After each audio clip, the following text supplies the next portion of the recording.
Coming up on Good Morning Northwest, have you seen this girl? Officials are on the lookout for this missing teen believed to be traveling with two adults.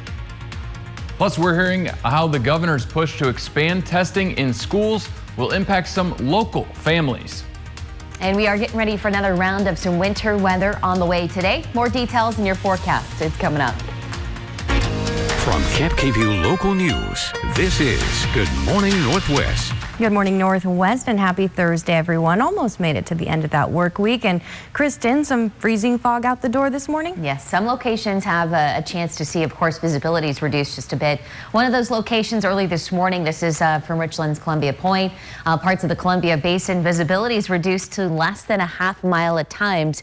And of course, with these temperatures below freezing, it's going to make for an icy commute. Extra time certainly needed as you head on out the door. So as we get you over to those visibilities from Walla Walla, Tri-Cities down into Hermiston, that's where we're dealing with a lot of the fog around the area this morning. Most other locations good to go. But as we switch over to our current temperatures right now, Tri-Cities at 21, 20 in Hanford. Yakima this morning are 24 with 27 in Ellensburg. So that system that we are watching is set to move in as we take you throughout later this morning into this evening. So I'll be timing that all out with Futurecast and that full weather coming up. But as we take you throughout the day today, you can see that wintry mix this afternoon. Temperatures should be right around that freezing mark. So how much snowfall could we pick up and when will the system be out of here? I'll have that full forecast. It's coming up.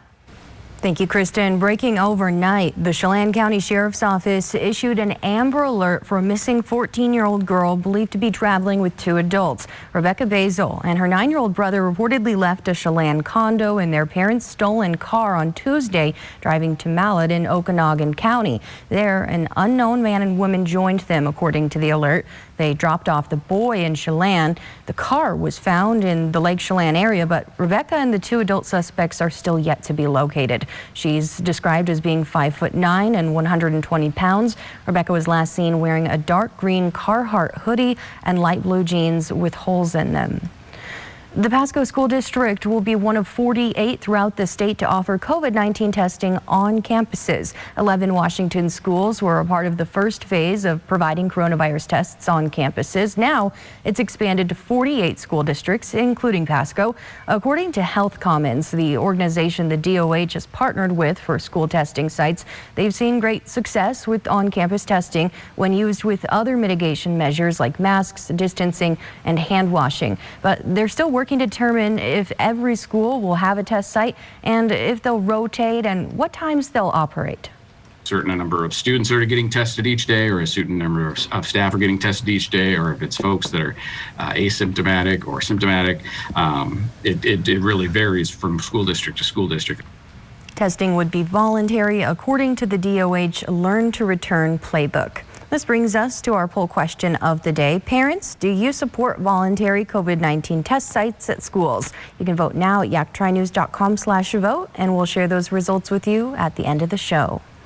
The Hermiston School District has opened their doors to kindergartners and first graders. Officials with the school say reopening should have happened earlier, but snow caused more delays. Currently, it's just kindergartners and first graders who are in hybrid learning there, but officials say they are expecting older students to return sometime in early March. Hermiston Superintendent Tricia Mooney says having students back inside the building is exciting and energizing.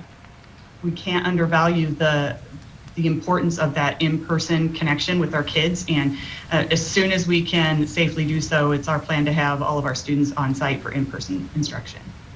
Mooney says the district will continue to follow COVID-19 guidelines.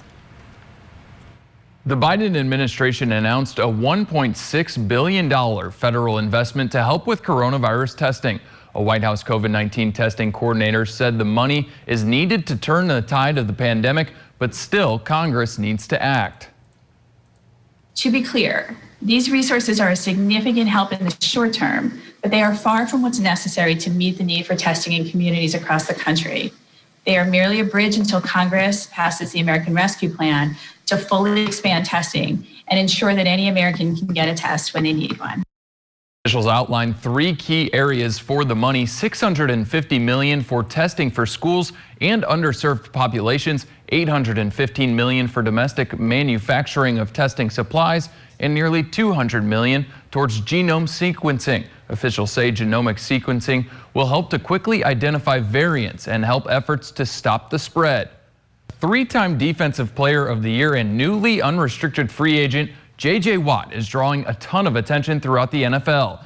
And if they play their cards right, the Seattle Seahawks could make a play at one of the biggest names in the 2021 free agent market. The Seahawks are operating without a ton of wiggle room in terms of cap space, but there is some allure for playing for the Seahawks. As one of the league's more progressive franchises, Seattle has championship pedigree and enough talent locked in for next season to compete for a Super Bowl. Creating the money to acquire him will also take some sacrifice. Many players on the Seahawks won't be able to return if Watt is brought in due to Seattle's cap space. In tennis, once again, Serena Williams came within reach of a record-tying 24th Grand Slam singles title.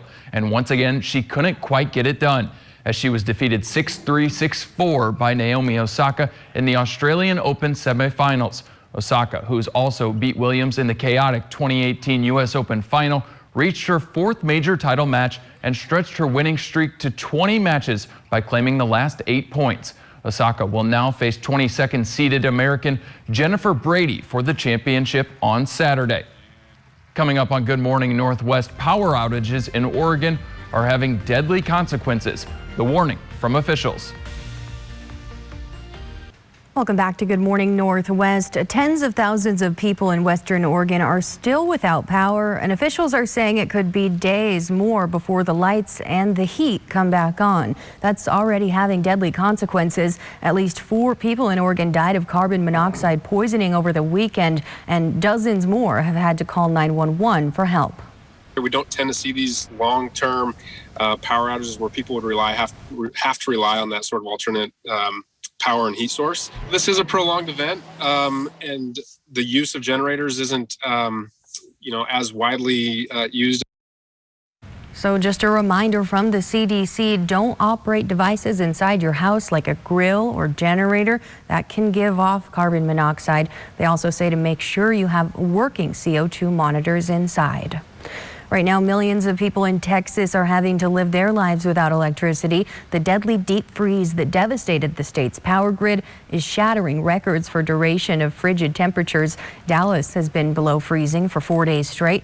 And in Oklahoma City, it's the 9th day in a row they haven't seen thermometers creep past 20 degrees. Now, the East Coast is bracing for a strike from that same storm. Here we go again. We got another storm coming. Before I get into the details of the storm, I want to talk about doses of vaccine that are going to be rescheduled. Extreme weather is forcing states across the nation to delay COVID-19 vaccinations, delays which could be felt for the next week or two. The Postal Service is struggling to get the job done in some areas. The snow has caused the USPS to temporarily suspend services in parts of the South. The region is dealing with the aftermath of a winter storm as Texas is preparing for another storm this week. Communities are also dealing with rolling power outages. On its website, the post office says its services have been temporarily suspended for parts of Dallas, Fort Worth, and Houston. That means no in-office drop-offs, no pickups, no deliveries. At one point, the USPS also suspended services in parts of Alabama and Mississippi. Those have since been restored. The winter storm also causing travel headaches. More than 2,300 flights heading into or out of the United States Wednesday were canceled. That's according to FlightAware.com. Travel from Texas is especially affected, with more than 1,000 flights being axed at Dallas-Fort Worth International Airport and Dallas Love Field. More than 2,800 flights were canceled on Tuesday, also due to the weather. Several hundred flights originally scheduled for today are already canceled. Now, kapp-kvew First Alert Weather with Chief Meteorologist Kristen Walls. And back here locally, we're dealing with more winter weather as well as we take you throughout the day today. Pretty quiet start right now downtown Yakima. Sunrise time set for 6:54 for today. Now we have a freezing fog advisory that is in place for parts of the Columbia Basin. So it includes the Tri-Cities over into the foothills. That goes until about 10 o'clock this morning. You can see our visibility is really reduced right now from the Tri-Cities, Walla Walla into Hermiston. Less than a quarter of a mile for some locations, down to about 3 in Prosser. Most other spots spots good to go right now, but it is bitterly cold. Most spots are down into the 20s. Few spots now into the teens. We have 19 degrees in Prosser, 21 right now in the Tri-Cities, 19 in Dayton with 22 Walla Walla. And then good morning to you over into Yakima. You're at 24 degrees. So we are starting off with some light winds, not expecting much of a change there, but we will have again some winter weather to move in later on this afternoon. We have a winter weather advisory in place starting at 10 a.m. today through 1 p.m. on Friday. Blue Mountains included in on this, eastern slopes and also the Cascades expecting anywhere between 8 to 18 inches of snowfall during this time frame. So we're off to a pretty quiet start this morning locally. We have a little bit of some snow that's developing on the front edge of this warm front. So it's a warm front that's going to be lifting up to our north, creating some travel headaches out there for today. There is the chance for a wintry mix as well and some freezing rain to mix in some locations. I think the best chance for that will be further to our south into parts of Oregon. So I want to get you to a future cast as we time things out over the next couple of days. Again, early this morning, right around 8 or 9 o'clock, maybe a few snow flurries around the Yakima and the Kittitas Valley. Eventually pushing into the Tri-Cities by lunchtime today, looking at some snowfall at times. Best chance for a wintry mix further to our south around Hermiston, Boardman, Pendleton. I think that'll be the best chance to maybe even see a little bit of some freezing rain to mix in for this afternoon. And then we should be drying things out overnight tonight, maybe even a slight chance for a few rain showers out the door for your Friday morning. And then we'll keep just a stray shower around on Friday. Even on Saturday morning, we'll have just a slight chance for a wintry mix early before we'll start to clear things out by the afternoon. So more sunshine is in the forecast for this weekend, and we're still looking at that pretty decent warm up as well. So snowfall amounts, we're still expecting maybe up to an inch in some locations now where we have that chance for a wintry mix further to our south, especially around Boardman, Hermiston, Pendleton. We will have that chance for some freezing rain and some light icing possible in that location today. So temperatures out there for this afternoon, 33 for Toppenish and Yakima. Over into the Tri-Cities, right at freezing at 32, at 35 degrees today in Hermiston, and then 36 for Walla Walla and also for Pendleton. Overnight tonight, we'll have that wintry mix early. Otherwise, we will see those temperatures falling through the 20s. 7-day forecast for the Tri-Cities. We'll have that stray shower for tomorrow, maybe a slight chance for a mix early on Saturday. And then as those temperatures warm, we'll just have some rain showers possible, especially on Monday with that high of 57 as those winds pick up. Sunshine in the forecast for Tuesday and Wednesday. And then your 7-day forecast for Yakima, pretty dry Friday and Saturday. And then your rain chance is starting to increase Sunday into Monday. Warmest day here Monday at the high of 55. Coming up next on Good Morning Northwest, our local mass vaccination site is facing a setback due to the winter weather. What you need to know if you were scheduled to get a booster shot this week. Plus, gardening season is almost here, and we're talking about when to start making calls if you're planning a big project. Good Morning Northwest continues right now. From kapp-kvew Local News, this is Good Morning Northwest. Good morning, Northwest. Thanks for waking up with us early on this Thursday morning. A foggy start to the day, Kristen, and you say some snow could arrive? Yep, a lot of changes moving in today. We're starting off with that fog around the Columbia Basin once again, including the Tri-Cities. So as we're giving you that live look, visibility is at times less than a half mile, quarter of a mile in some locations. So that does include Tri-Cities, Walla Walla into Hermiston, even for Prosser this morning, noticing your visibility is coming down quite a bit. Possible icing on those area roads. These numbers are below freezing. So Tri-Cities right now 19 degrees as well in Hermiston, and we're also down into the teens for Walla Walla, 26 right now in Ellensburg, and in those mid-20s over into Yakima. So this next storm is already starting to take shape out to our west. We have rain showers around Portland this morning, and then the snow showers starting to move through portions of the mountains this morning. So we will have our chance to see some snow showers, a wintry mix at times as these numbers climb up to 32 degrees this afternoon. So I'll be timing out the system. How much snowfall could we pick up? Even a little bit of some light icing for some locations. Your full forecast, it's coming up. Thank you, Kristen. An update this morning. The Benton County Fairgrounds mass vaccination site will not be open this week. Officials say the vaccine doses that were supposed to arrive in time to get people their booster shots this week are held up because of all the bad weather in the Midwest. If you had an appointment to get your second dose of the vaccine this week, someone will be emailing you to reschedule for next week, so keep an eye out for that. Officials say the second dose will still kick in and help protect you even if you get it a few days or even a few weeks late. Yakima County still hasn't received enough COVID-19 vaccines to open its drive-through mass vaccination site at State Fair Park. This week, the county received 3,700 doses. Most of those are booster shots, with only 500 set aside for people needing their first dose. Health officials say with Yakima County's size and the system they've set up to deliver vaccines, they have the need and ability to be administering a lot more. We would need anywhere between 15 and 20,000 doses of vaccine into the county each week. And I'll remind everyone that we got 500 first doses this week. Right now, the country is relying on Moderna and Pfizer vaccines, but health officials say other companies' vaccines may be approved soon, which would increase the number of doses they could receive weekly. Some good news regarding the battle against the pandemic. According to a study in the New England Journal of Medicine, the Pfizer-BioNTech vaccine appears to protect people against some variants of the COVID-19 virus, including the one first reported in South Africa. Researchers genetically created versions of the virus and studied them against blood samples from people who had already received both of the vaccine. Although the blood samples with variants had less antibodies, the virus was still neutralized. In a separate study recently done by the National Institutes of Health, Moderna's vaccine also worked effectively against variants.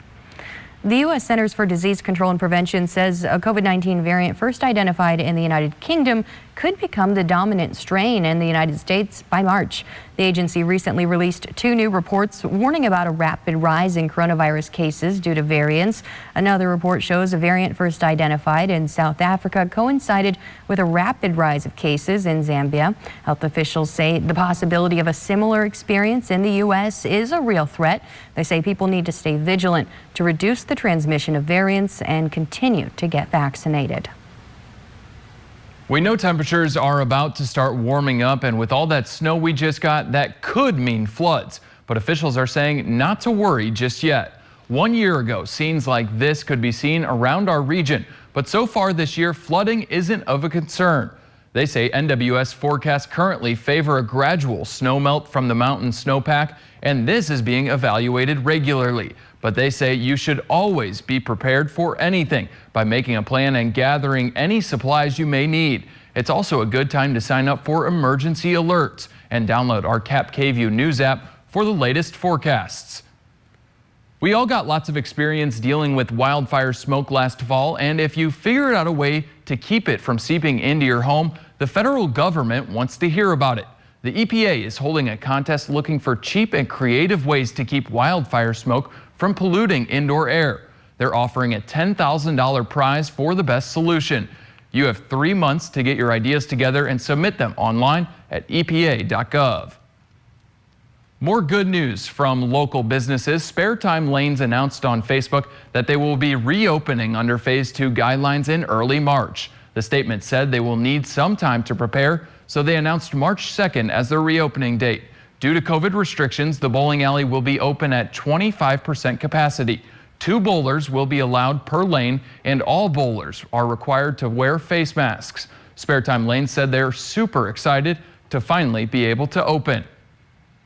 Another source of fun in the Tri-Cities plans to reopen tonight. The Roll Arena Skating Center in Richland will be open from 7:30 to 10 o'clock and is limiting their occupancy to 50 people. The rink that has served the Tri-Cities community for over 65 years is requiring guests to wear face masks at all times. This weekend would have been the annual Regional Home and Garden Show, but like many events, it's been canceled due to the pandemic. Despite local businesses missing out on the exposure, the association claims there has been an uptick in people taking on home improvement projects, and they anticipate that will only increase as soon as the snow goes away, which is why they're encouraging people to start planning now. Now's the time to talk to your nurseries, your landscapers on the things that you want to have done in your home, because all of a sudden if you wait too long and the sun already starts to come out and the flowers are coming up, most everybody else might have already beat you to those phone calls. The association recommends consulting a professional before taking on any large project. They say it will often save you time and money in the long run. Let's take a live look outside this morning. Then we're looking at our next winter system to move in. Snow, freezing rain for other locations. More details when you can expect it. It's all coming up. Plus, we have more details on one of the biggest contracts in MLB history that was just finalized. Your sports news is next.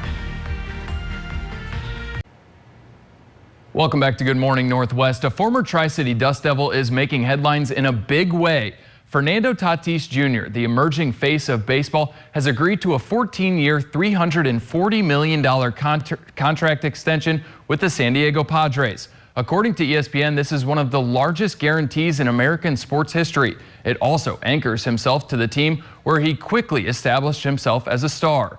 At 22 years old, Tatis will receive the third biggest deal in baseball history, and he did it at a far younger age than Mike Trout and Mookie Betts, both of whom signed their mega deals at 27.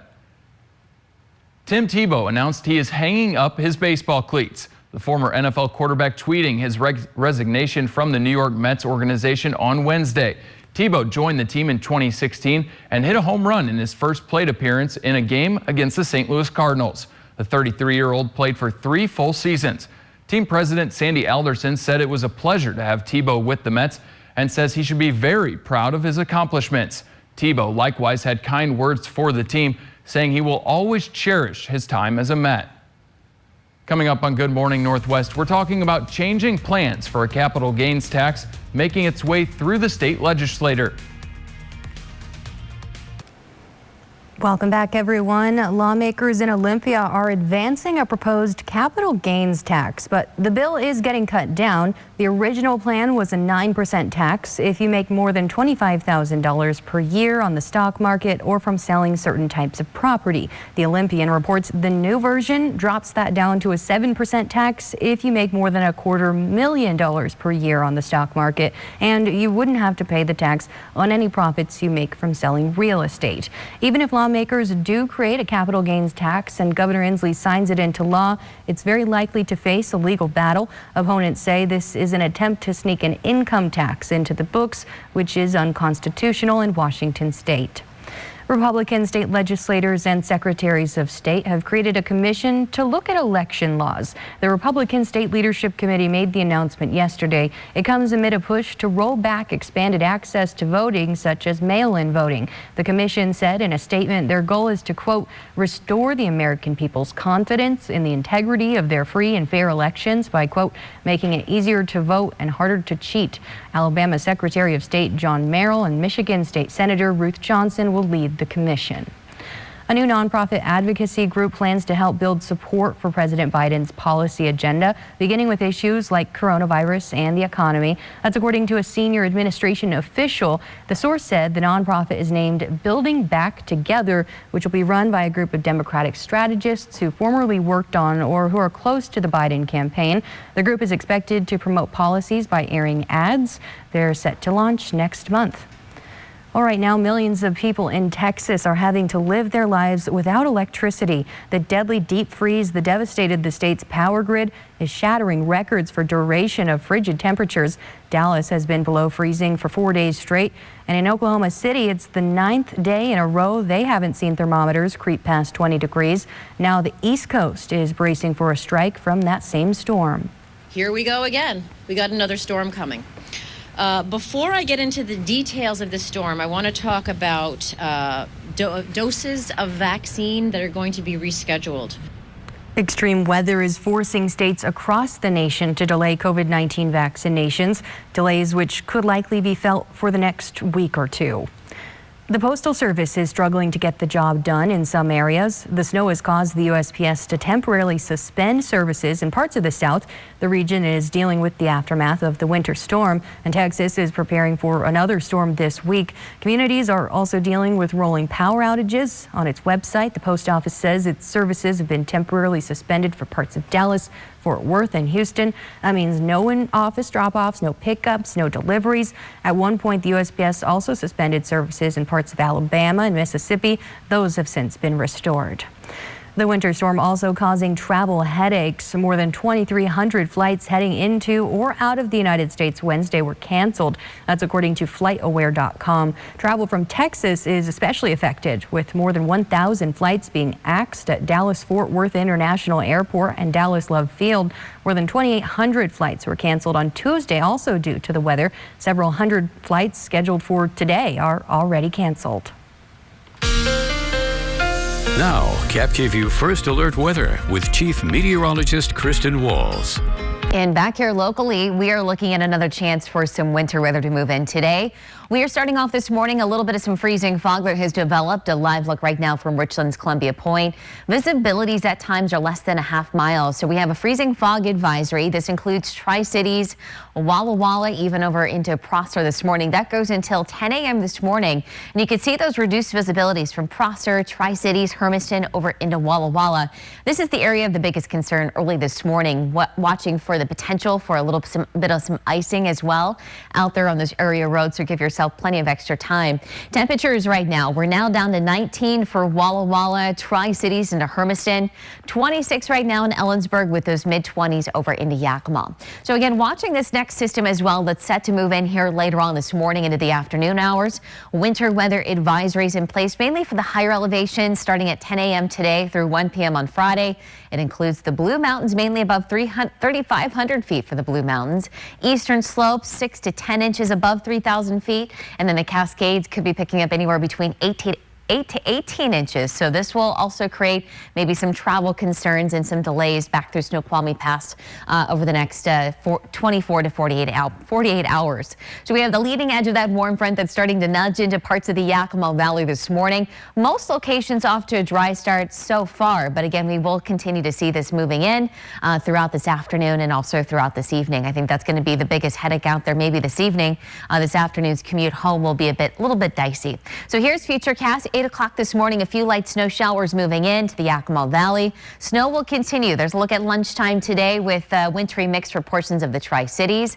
A better chance to see a little bit of a wintry mix for areas to our south. Freezing rain mixing in at times. That's a look at 4 o'clock again as you're heading home from work. The roads could be a little bit icy at times. 5 o'clock tomorrow morning, most of the snowfall is out of here. We could maybe see a stray shower out the door, but the majority of your Friday back to some drier conditions.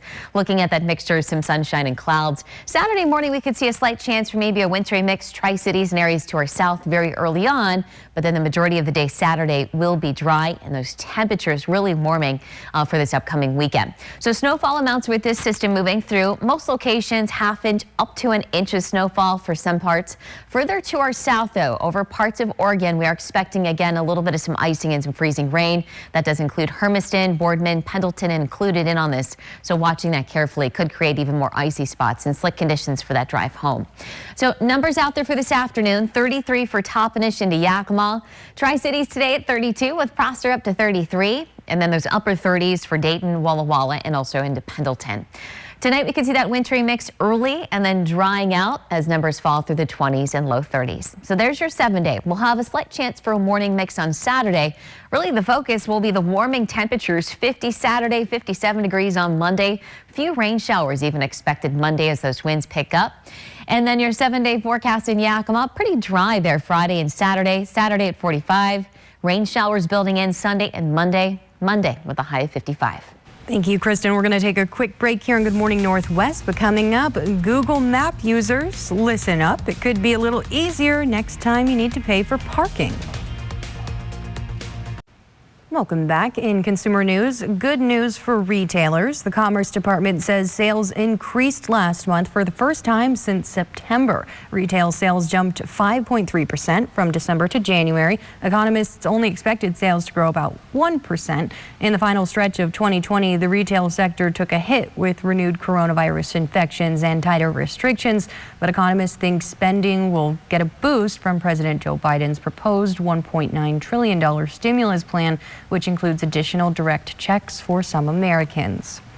Google's new feature allows you to bypass parking meters and train ticket machines. All you have to do is connect your Google Maps account with your Google Pay wallet.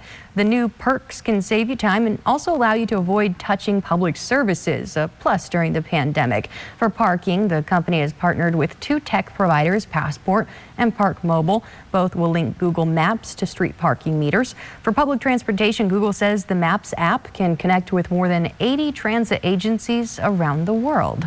At 6:25, it is time now to take a look at our reason to smile today. And some folks love the snow, including this gnome. Take a look at him. He's just kind of lounging out. Getting his snow tan on. That's what Fran said. She sent this over. I thought it was hilarious. Just kind of out there, not minding the snow whatsoever. He's chilling. Yes, he is. So thank you to Fran for submitting this photo. If you have one that you would love to share, head over to yaktrinews.com and we have our photos of the day section. You can submit your photos there. That's right. Coming up next, the investigation into fake N95 masks being sent to hospitals in Washington state goes beyond what investigators realized, where they found the latest shipment of fakes. And more snow, freezing rain, also a possibility throughout our area today. The latest in that forecast is coming up during the 6:30 half hour. The Department of Homeland Security is still tracking down millions of fake N95 masks being shipped to the United States. Agents found another shipment of fakes in a warehouse on the East Coast yesterday. These are potentially risky because even though they look like the real deal, they haven't gone through proper testing. So there's no telling if they will actually protect you from coronavirus like real N95s. And the DHS says those aren't the only fakes agents have spotted. More than 1,800 shipments of mislabeled, fraudulent, unauthorized or prohibited COVID-19 test kits, personal protective equipment, and other related items have been seized. The company that makes the real N95 masks has filed lawsuits against people who get caught selling the fakes. And the Department of Homeland Security says criminal charges are coming as well.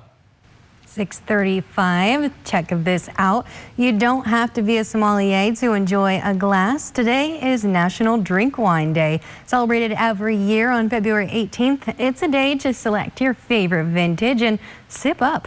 According to nationaldrinkwinday.org, the idea is to promote the love and health benefits of wine. Fermented grapes have been a part of human existence for thousands of years and have played an important role in the history, religion, and relationships. Wine has also been known to reduce some risks of heart disease and enhance food and life in moderation, of course. Neil, we live in the perfect area to celebrate today. That's what I was thinking. I was thinking that a lot of people in our area from Walla Walla up to the valley are going to be celebrating today. We're pretty spoiled. Yeah. Cheers to that. All right, let's take a quick break here in Good Morning Northwest. But before we do, that live look on outside. And this is a live look from Toppenish, looking at that winter weather to move in, snow, freezing rain, even some freezing fog that has developed out the door this morning. The latest on that Thursday forecast, it's all coming up. Now, kapp-kvew First Alert Weather with Chief Meteorologist Kristen Walls. 6:44 and welcome back to Good Morning Northwest. As you're just waking up, giving you a live look right now from Richland's Columbia Point.